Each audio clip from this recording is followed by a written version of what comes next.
Yo, yo, yo, what's going on, folks? ELTheGeek back once again.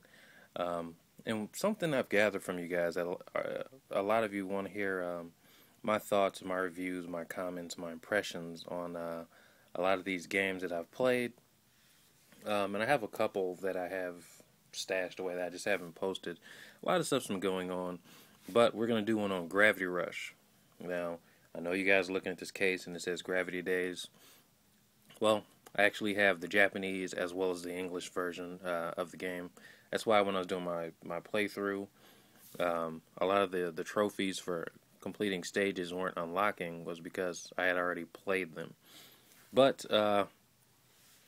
it's, at least out here, it's a game that released on June 12th, and so far so good. I mean, it hasn't been doing much in the amount of numbers it's been doing, but that's just because the system hasn't been selling as good as as Sony projected it to be.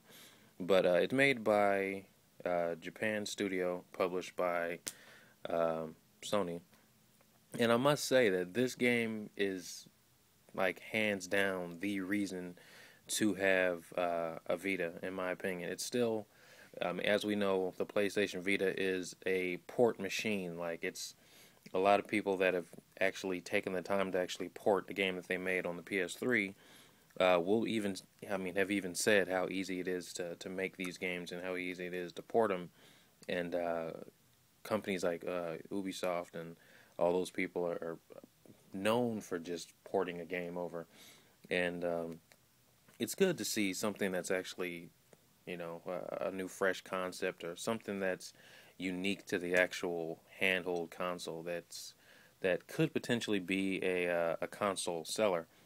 Um, as far as the gameplay mechanics, I love the gravity. Everything in it just works. You don't really have to worry about stuff like that.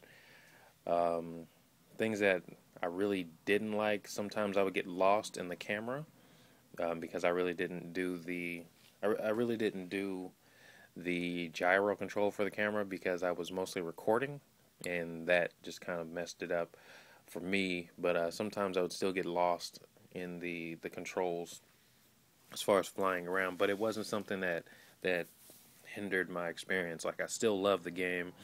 I still think it's my favorite Vita game that's out.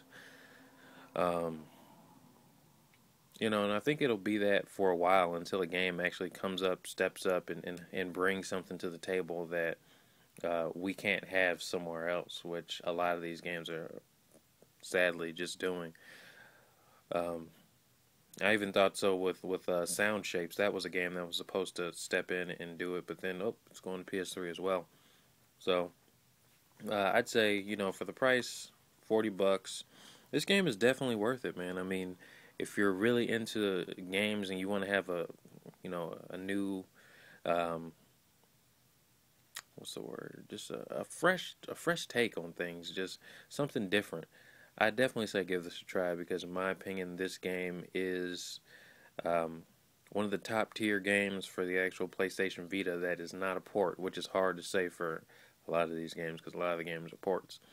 Um, that's just my opinion on it. Do I think it's worth it? Hell yeah, it's worth it. You guys definitely should go out and buy this if you have the money, or if you want to wait for it to go on sale. By all means, please do so.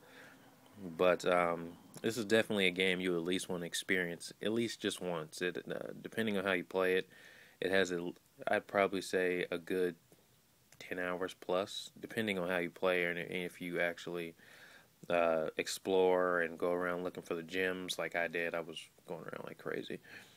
And I played that game quite a bit. They even released DLC. There's a spy made and the military DLC costume that have come out.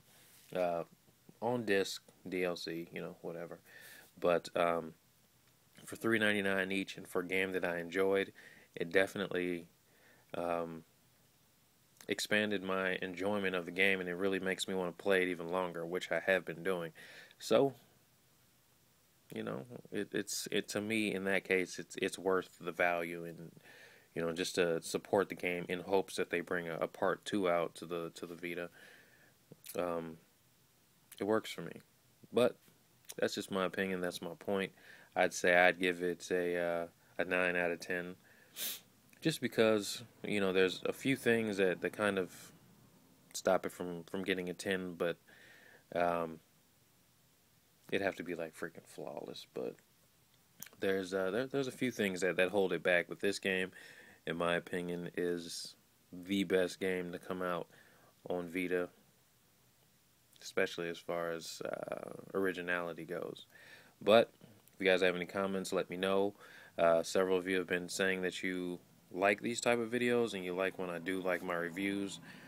So I'm gonna try to start doing these a little bit more. I'll probably do gameplay for them, but for this one, since I have a full-on walkthrough, I'll just link the walkthrough to this video, so you guys will be able to see that. But thanks for watching, and enjoy.